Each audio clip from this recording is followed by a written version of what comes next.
What is going on, everybody? Happy Friday. Welcome into the show. You're watching the San Francisco 49ers Report. My name is Chase Sr. As always, no matter where you are or how you're tuned in, thank you so much for making today's show a part of your day, as it is a football Friday here on the Niners Report. Setting out to Indianapolis this weekend for the NFL Combine next week. But before we do that, there's plenty to discuss here on the show. We have a Maxx Crosby trade update.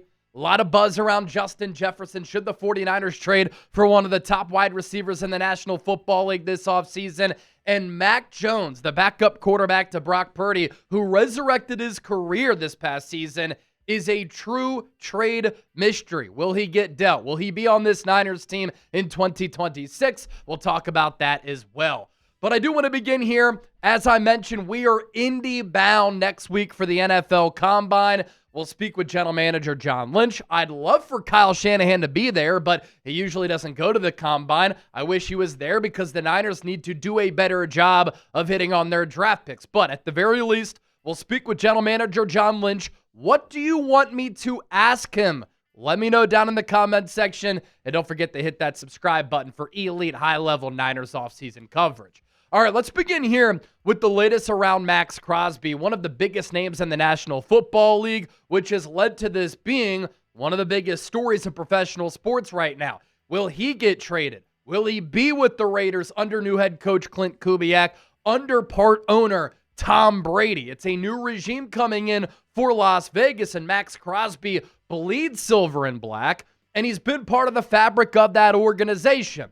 Of course, the question with Crosby, on top of whether or not he's going to get traded, if he does get dealt or in these trade conversations, what will it cost for the Niners or another team to trade for one of the top defensive players in football? According to Adam Schefter, he just said this, the Raiders want 2 first-round picks for Maxx Crosby. Not 1, but 2. Now, of course, that asking price can come down. In any negotiation, whether you're an employee or an employer, you're running a football team, that asking price starts high.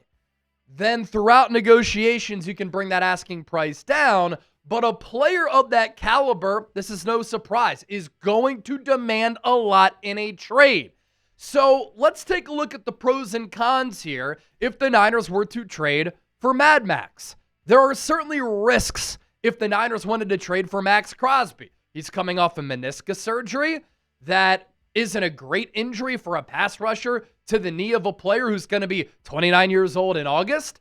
On top of that, he does have a little bit of an injury history. He's missed some games over the last couple of years. I do wonder how his playing style ages. Maxx Crosby was drafted in the 5th round for a reason. He was never and is never going to be an athletic freak. He wins by being a technician at the pass rusher spot, by hustling, emptying the tank, having that relentless motor, and he wins with a lot of effort and strength. If the body starts to break down, he can't really win athletically like a Von Miller, who's in his late 30s, and he's still a very productive player in getting after the quarterback. The other thing, too, is that Maxx Crosby next year has a cap hit of nearly $36 million. That's one of the highest cap hits among all players in the league. There are also obvious pros with trading for Maxx Crosby. The Niners last year, dead last in sacks, one of the worst pass rushing units in the NFL. Now, of course, when you lose Mykel Williams and Nick Bosa, that's going to happen. But also, can you imagine Crosby and Bosa healthy together at both defensive end spots? Mykel Williams can play a little bit of defensive tackle and at pass rusher. Crosby and Bosa healthy would be insane. Scary hours for the opposing quarterback, as I've said over the last year and change. There are no questions with Crosby about his character and his effort. Dude loves football, and he's a team captain for a reason. He's elite against the run as a run defender, and of course, pressuring the quarterback. And a healthy Crosby is well worth the risk, regardless of what you give up, because he makes your defense and your football team so much better. Crosby, since 2019, since he got drafted by Las Vegas, been one of the top pass rushers and overall defensive players in the NFL. He has 69.5 sacks since then, 133 TFLs. He can really read and react against the run, 476 quarterback pressures, 164 quarterback hits, and a pressure rate of 13%. He also leads all edge rushers in run stops and a run stop win rate. So this isn't one of those players who's a one-trick pony like a Leonard Floyd, who the Niners brought in a couple of years ago, who's a speed rusher. Maxx Crosby is a do-it-all player. With that, I put together this trade idea. Fascinated to get all of your thoughts. What if the Niners did this trade? Raiders receive Ricky Pearsall, who, when healthy, is a very dynamic wide receiver. He has number one potential. And if he can stay healthy, that's a number one wide receiver for Fernando Mendoza, who I think the Raiders are going to take out of Indiana at number one overall after winning the national championship to pair him up with Clint Kubiak, who was the OC for Seattle last year. The Raiders also get the Niners' first-round pick this year, 27th overall, and a second-round pick in 2027. The Niners get Crosby and a 2027 fifth-round pick. With that, I pop up today's poll question. Who wins the trade? Let me know. Share your thoughts with me down in the comments section. R for Raiders, 4-9 for the 49ers. Let me know what you're thinking down in the comments section right now.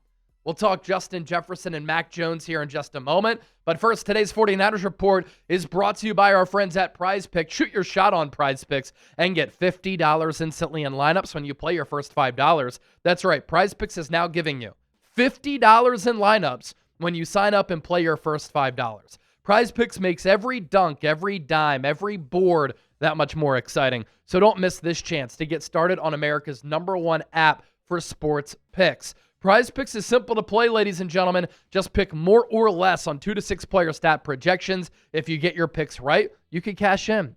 Pick from all your favorite sports, anything from basketball, baseball, hockey, UFC, soccer, college hoops, tennis, golf, esports, and more. And you can also find your community on Prize Picks. With the new social feeds feature, you can share Prize Picks with your friends and copy lineups from winners with a single click. Kind of like the group chat. Copy lineups you like or use them as inspiration for your own picks. 3-pick power play looking ahead to the 2026 NFL season. Brock Purdy, more than 3,725.5 passing yards. Jonathan Taylor, more on the rushing yards there. And then Justin Jefferson, more than 7.5 receiving touchdowns. Download the Prize Picks app today. Use the code CLNS to get $50 in lineups after you play your first $5 lineup. That's code CLNS to get $50 in lineups after you play your first $5 lineup. Prize Picks, it's good to be right. All right, to topic number 2. What happens this offseason with Niners backup quarterback Mac Jones, who filled in tremendously for Brock Purdy in 2025, going 5-3. Kyle Shanahan said right after the year, I can't envision Mac Jones not being on this team in 2026. Here's the thing, though, that I've continued to talk about.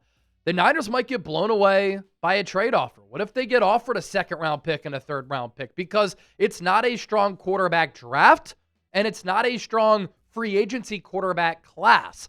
Fernando Mendoza, QB1, he's going to go number 1. Malik Willis, probably going to get the Sam Darnold contract worth more than $30 million per year. Outside of that, there aren't a ton of great options. So Mac Jones, I think, would be one of the top options. Do you want to trade for a Kyler Murray? Well, he's going to be very expensive. So a Mac Jones trade offer might be too good to turn down if you're San Francisco. And Mac Jones has a bunch of trade value if you're the Niners. Now, of course, Kyle Shanahan in San Francisco would need to figure out a QB2 plan. Do you go after a Zach Wilson? Do you make a trade for J.J. McCarthy if you were to trade Mac Jones to the Minnesota Vikings? Do you elevate Curtis Rourke to QB2 and then draft a quarterback in the draft? But for other teams looking at Mac, he revived and resurrected his career in 2025. He played very well with George Kittle, Brandon Ayuk, Ricky Pearsall, and Jawan Jennings all hurt during portions of his 8 starts. Another Kyle Shanahan reclamation project in Sam Darnold just won a Super Bowl, and Darnold has credited Brock Purdy and Shanahan with getting his career on track. Lots of teams across the NFL are running Kyle Shanahan's offense. Well, Mac Jones just found success in Kyle Shanahan's offense, and Mac is very cheap for the 2026 season. And if you wanted to give him a contract extension, you could get him $25, $30+ million per year, which is a great move in today's current quarterback market. I also put together a Mac Jones trade idea where the Vikings get Mac Jones to be their franchise quarterback. I know you trade him inside the NFC, but then the Niners get a developmental project in J.J. McCarthy for Kyle Shanahan to try to get him back on track. Has a good arm, very good athlete. Came out, I thought, a little bit too early from Michigan. I thought he needed another year because he didn't throw all that much with Michigan, even though they won the national championship. So Kyle Shanahan can work with J.J. He's still under contract for the next 2 years, a third if you exercise that fifth-year option, which I don't think would be a good idea because you'd have to guarantee him a lot of dough. And then the Niners also get a second-round pick in this year's NFL draft. Would you make that move? 2 trade ideas for you to contemplate and think about on today's show. Then we got to get to this. Sticking with the Minnesota Vikings. The Justin Jefferson trade buzz stays hot. Now, I've posted about this on my social media pages. We've talked about it here on the 49ers Report, and a lot of Vikings fans have said, why is there an indication that Justin Jefferson could get dealt? Did he look happy last year? Is he tired of dealing with instability at the quarterback position? What if Minnesota decides to tear it down a little bit and rebuild? They just fired their general manager. Well, wouldn't it help the rebuilding process if Minnesota could net 2 first-round picks for Justin Jefferson compared to a Maxx Crosby trade for San Francisco? I think there is less risk here for the Niners. Jefferson is younger than Crosby, is not coming off a torn meniscus and meniscus surgery like Crosby. And when you compare the two, Justin Jefferson is one of the best wide receivers in the history of football. Maxx Crosby, since coming into the league, has been one of the better pass rushers in the National Football League. Is he an all-time great? I don't think so. I also think the Niners have more needs on offense than they do on defense. On offense, they need to get younger, faster, more explosive, more dynamic. And Justin Jefferson allows San Francisco to do just that. And compared to Crosby, I wouldn't give up 2 ones for Crosby. I would think long and hard about it if I were the Niners in trying to bring in Justin Jefferson. You give up a first-round pick this year. You give up a first-round pick in 2027. The Niners are still in a really good position with other picks outside of those first-rounders.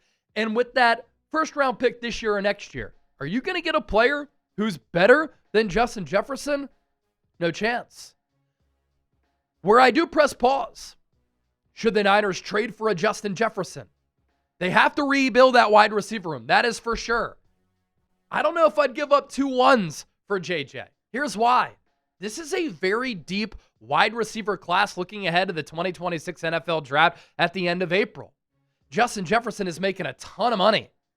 And the Niners could draft a wide receiver who's under contract for the next 5 years, who's a cost-controlled, affordable asset. And everybody's been talking about how this draft class is weak. I disagree. This draft class is very deep. There are some excellent players in this draft. But the reason why people aren't that invested in this draft class is because there's one great quarterback in Fernando Mendoza. It's a light quarterback class, and this draft doesn't have a ton of name value. But when you look at the wide receiver position, there are some really good options for San Francisco at 27th overall in the first round. KC Concepcion was the player who I took in my first Niners mock draft last week. I think he'd be a great fit for San Francisco. If you need to develop him, that's fine. He can at least contribute on special teams because he's so dynamic as a returner. But in picking up yards after the catch, gaining separation, Concepcion is a special player. Denzel Boston out of Washington might be even better over the long haul than Concepcion. Omar Cooper Jr. has great size at the wide receiver position. He was an excellent weapon for Fernando Mendoza. Malachi Field, some people have him going in the first round, others in the second round, but he too has some pop to his game. And then Jeremy Bernard is a player out of Alabama who could shoot up draft boards if he has some good testing in the pre-draft process. Don't forget to give me a follow on social media, by the way. You can find me on X, Instagram, TikTok, at Chase_Senior. I'm also on Facebook, Chase Senior Chat Sports. Just started that TikTok page of late, and it's already taken off. I really appreciate the support.